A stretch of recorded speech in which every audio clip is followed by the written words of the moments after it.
BBC News. Hello, this is Jerry Smith.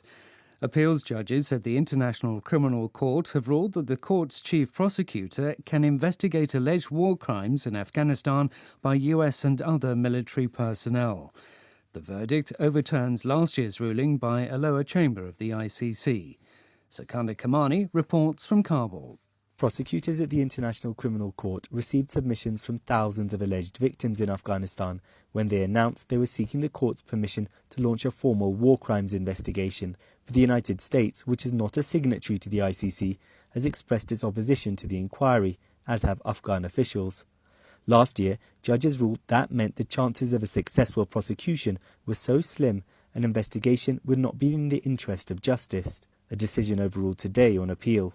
Prosecutors will now be able to begin the lengthy process of investigating allegations of abuses by US-led troops, Afghan security forces, as well as the Taliban and so-called Islamic State. The presidents of Turkey and Russia, Recep Tayyip Erdogan and Vladimir Putin, are holding talks in Moscow to try to reduce tensions over a recent upsurge of fighting in the Syrian province of Idlib. Last week, more than 30 Turkish troops were killed in airstrikes during a Russian-backed Syrian government offensive. Turkey, which supports rebels in Idlib, has responded with attacks on Syrian troops, raising fears of a direct clash between Turkey and Russia.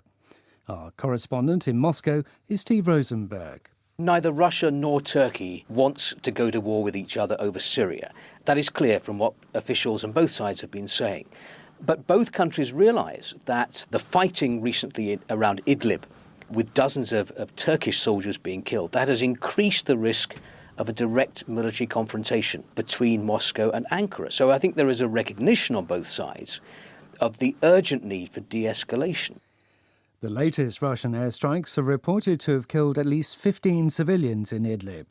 Our reporter Paul Adams is on the Turkish side of the border with Syria. Overnight, just on the eve of these talks, we had fresh evidence of the relentless nature of the fighting that's going on over there. A chicken farm just north of Idlib town in a place called Marat Misrin, which was being lived in by a number of displaced families, was hit not once but twice by airstrikes. And we believe those airstrikes were carried out by one or more Russian jets. The result was carnage, as you would imagine. That just gives you some idea of the backdrop for these talks. The British-based Syrian Observatory for Human Rights said a child was among the dead on Thursday, and many others have been seriously wounded. World News from the BBC. Japan will place all visitors coming from China and South Korea into designated quarantine facilities for 2 weeks before granting them entry permits. Tokyo is also expected to hold visas that have already been issued to Chinese and Korean nationals as it tries to limit the spread of COVID-19. Officials in the United States are searching for more than 2,000 people who disembarked from a cruise ship in San Francisco last month to test them for COVID-19. A man who was on board has died of the disease. Will Leonardo reports. Californian officials are trying to locate over 2,000 former passengers who were on board the Grand Princess cruise liner during its trip to Mexico last month. After docking in San Francisco, the vessel left on another voyage, this time to Hawaii. Several passengers on that trip have now been taken ill.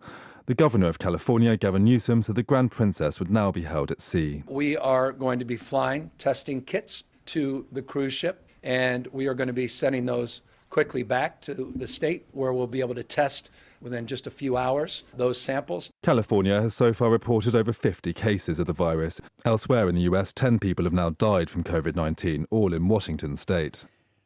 One of France's high-speed intercity TGV trains has derailed in the east of the country, injuring more than 20 people. One of them, the driver, has been seriously hurt. The train came off the tracks northwest of Strasbourg en route to Paris.